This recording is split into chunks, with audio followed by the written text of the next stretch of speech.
Hello divine sols, কেমন আছেন আপনারা? আশা করি খুব ভালো আছেন আর ল অফ অ্যাট্রাকশনকে ফলো করছেন। ল অফ অ্যাট্রাকশনে অনেকে বলে ম্যানিফেস্ট হয়, অনেকে ম্যানিফেস্ট করতে পারে না। কিন্তু তার কারণ কি? যারা ম্যানিফেস্ট করতে পারে তারা ল অফ অ্যাট্রাকশনে বিলিভ করে, কিন্তু যারা পারে না তারা ল অফ অ্যাট্রাকশনকে বুজরুকি ভাবে। কিন্তু ল অফ অ্যাট্রাকশনে ম্যানিফেস্টেশন সবসময় ভাইব্রেশন, ফ্রিকোয়েন্সি, ফিলিংস আর বিলিভের ওপর কাজ করে। আপনার ভাইব্রেশন যত বেশি হাই থাকবে, আপনার ফ্রিকোয়েন্সি যত হাই থাকবে, আর আপনি যত বেশি ফেথ রাখবেন আপনার ম্যানিফেস্টেশনের ওপর আর ভাববেন আপনার কাছে অলরেডি সেটা এসে গেছে বা অন দ্য ওয়ে আছে, তত ম্যানিফেস্টেশন আপনার তাড়াতাড়ি সাকসেস হবে। আর এই ম্যানিফেস্টেশন ফুলফিল করার জন্য আমাদের সাবকনসিয়াস মাইন্ডকে রিপ্রোগ্রাম করতে হয়। আর এই রিপ্রোগ্রাম করার জন্যই আমরা অনেক টেকনিক ইউজ করি, যেমন journal technique, vision board, affirmation, visualisation. এই টেকনিকগুলোর দ্বারা আমরা আমাদের ম্যানিফেস্টকে বারবার রিপিট করি। রিপিট করার ফলেই আমাদের মাইন্ড রিপ্রোগ্রাম হয়। ল অফ অ্যাট্রাকশনে সব কিছু অ্যাট্রাক্ট করা যায়। আমাদের লাইফ আমরাই ক্রিয়েট করি। আমরা কি ক্রিয়েট করব সেটা পুরোটাই আমাদের ওপর। ল অফ অ্যাট্রাকশনে ইমপ্লিমেন্ট কি করে করবে? Ask, believe and receive. Law of অ্যাট্রাকশনে এই তিনটে প্রসেস, মানে আপনার কি চাই আপনি আগে সেটা ঠিক করে সেটা চাইবেন, বা সেটা আপনার কাছে অলরেডি আছে এটা বলবেন।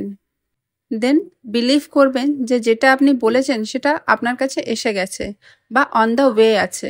আর রিসিভিং মোডে থাকবেন, যাতে করে আপনার কাছে আসলে সেই অনুভূতিটা কেমন হবে। আপনার ওল্ড বিলিভ একরকম ছিল, হয়তো আপনি নেগেটিভ ছিলেন, তো সেটার জন্য আপনাকে অ্যাফার্মেশন করতে হবে, বিভিন্ন টেকনিক করতে হবে আপনার মাইন্ড যাতে পজিটিভ হয় আর আপনি হাই ভাইব্রেশনে থাকেন। আপনার মাইন্ডের এই শিফটিংয়ের জন্য আপনাকে একটু সময় দিতে হবে।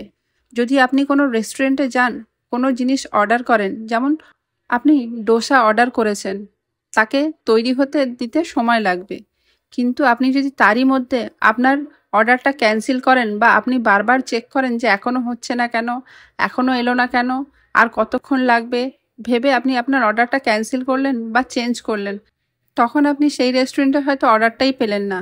কারণটা হলো আপনি বারবার আপনার অর্ডার চেঞ্জ করছেন আর আপনি বারবার গিয়ে চেক করছেন। কিন্তু তার পরিবর্তে যদি আপনি সেই সময়টাকে এনজয় করেন বা ভাবেন যে আমি খাবার অর্ডার দিয়েছি সেটা ঠিক সময় মতো আমার কাছে পৌঁছে যাবে, আর আপনি গান শোনেন বা মিউজিক চালান, তাহলে আপনার সময়টাও আনন্দের সাথে কাটবে আর সময় মতো আপনি অর্ডারটাও পেয়ে যাবেন। এখানে বলার উদ্দেশ্য হলো আপনি যে ম্যানিফেস্ট করছেন আপনাকে সেটাতে ফেথ রাখতে হবে আর সেটাতে কন্টিনিউ করতে হবে, মাঝখানে ছেড়ে দিলে হবে না। আর আপনি যখন ম্যানিফেস্ট করছেন সেটা পেলে আপনার অনুভূতিটা কেমন হবে সেই ফিলিংসটা আপনার মধ্যে রাখতে হবে। যদি আপনি ভালো রিলেশনশিপ ম্যানিফেস্ট করছেন, তাহলে আপনার সাথে সেই ভালো রিলেশন থাকলে আপনার ফিলিংসটা কেমন হবে, আপনি সেই মানুষটির সাথে কিভাবে কথা বলবেন, কিভাবে সময় কাটাবেন, এই ফিলিংসে আপনাকে থাকতে হবে। যদি আপনি ম্যানিফেস্ট করছেন আই অ্যাম মিলেনিয়ার এটা বলছেন, তাহলে আপনাকে সেই ফিলিংসে থাকতে হবে। সব কিনতে পারছেন, লাক্সারি গাড়িতে ঘুরছেন, প্রাইস ট্যাগ ছাড়াই জিনিসপত্র কেনাকাটা করছেন, এই ফিলিংসে আপনাকে থাকতে হবে। সেটা হয়তো কিনতে পারছেন না, কিন্তু সেই ফিলিংস আপনার মধ্যে আনতে হবে। আপনি যেটাই চেয়েছেন বা যেটাই ম্যানিফেস্ট করছেন তখনই ভেবে নিন যে এটা আমারই বা এটা আমার কাছে অলরেডি এসে গেছে, এই ফিলিংসে আপনি থাকুন। অনেকে বলে আমরা যেটা চাই তার অপোজিট হয়। কারণটা হলো আপনি যেটা চাইছেন তার জন্য আপনার মধ্যে বিশ্বাসটুকু নেই। আপনার মধ্যে ওয়ারি, ডাউট এইসবগুলো থাকলে, সেই ফিলিংস নিয়ে থাকলে সেই অপোজিটটাই আপনার কাছে আসবে। এদিকে আপনি অ্যাফার্মেশন করছেন যে আমি ভালো রেজাল্ট করেছি, 100% মার্ক পেয়েছি, এদিকে আপনার মনে ডাউট হচ্ছে আমি তো পড়িনি, তাহলে আমি রেজাল্টটা কী করে ভালো করব, আমি পরীক্ষার খাতায় কী লিখব। তাহলে আপনাকে রেজাল্ট ভালো করতে হলে আপনাকে অ্যাকশনও নিতে হবে, অর্থাৎ আপনাকে পড়তেও হবে। আপনি না পড়ে ভাববেন যে আমি ল অফ অ্যাট্রাকশনকে কাজে লাগিয়ে রেজাল্ট ম্যানিফেস্ট করব। সেটা কি সম্ভব? হ্যাঁ, সম্ভব। কিন্তু তার জন্য আপনার মন কি সায় দেবে যে আপনি তো পড়লামই না, তাহলে আমি কি করে পরীক্ষাটা দেব? তখন আপনার মনের মধ্যেই ডাউট, ওয়ারি কাজ করবে। আপনার ম্যানিফেস্টেশন নিয়ে যদি আপনার মনের মধ্যে কোনো ডাউট, ওয়ারি ছাড়াই গুড ফিলিংস কাজ করে, তখন আপনার ম্যানিফেস্টেশন পূরণ হবেই হবে। আপনি ম্যানিফেস্টও করুন আর ম্যানিফেস্ট পূরণের জন্য ছোট ছোট অ্যাকশনও নিন। অ্যাকশন অটোমেটিক হয়ে যাবে, আপনাকে নিজে থেকে ইনটিউশন আসবে, তার জন্য আপনাকে কোনো এফর্টস লাগাতে হবে না। আর এই সময় বা এই জার্নিতে যখন আপনি নেগেটিভ হচ্ছেন, আপনার ভাইব্রেশনকে হাই করার চেষ্টা করুন, ফ্রিকোয়েন্সিকে বাড়ান। তার জন্য মিউজিক শুনুন বা নাচ করুন, একটু হেঁটে নিন বা নেচারের সাথে সময় কাটান।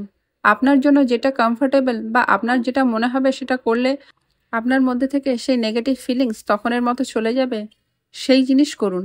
আর সবসময় যেটা ভাবছেন, যে ফিলিংসটা কাজ করছে আপনার মধ্যে, সেটার প্রতি ফোকাসড হন বা মাইন্ডফুল হন। আপনার ম্যানিফেস্ট নিয়ে সবসময় গুড ফিলিংস রাখুন, আনন্দে থাকুন আর অনেক কিছু ম্যানিফেস্ট করুন। আজকের জন্য এটুকুই। এই টপিকে নতুন নতুন ভিডিও দেখার জন্য সাবস্ক্রাইব করে রাখুন আমার চ্যানেলটি, আর লাইক করুন, কমেন্ট করুন। আমার ভিডিও এতদূর দেখার জন্য অনেক অনেক ধন্যবাদ।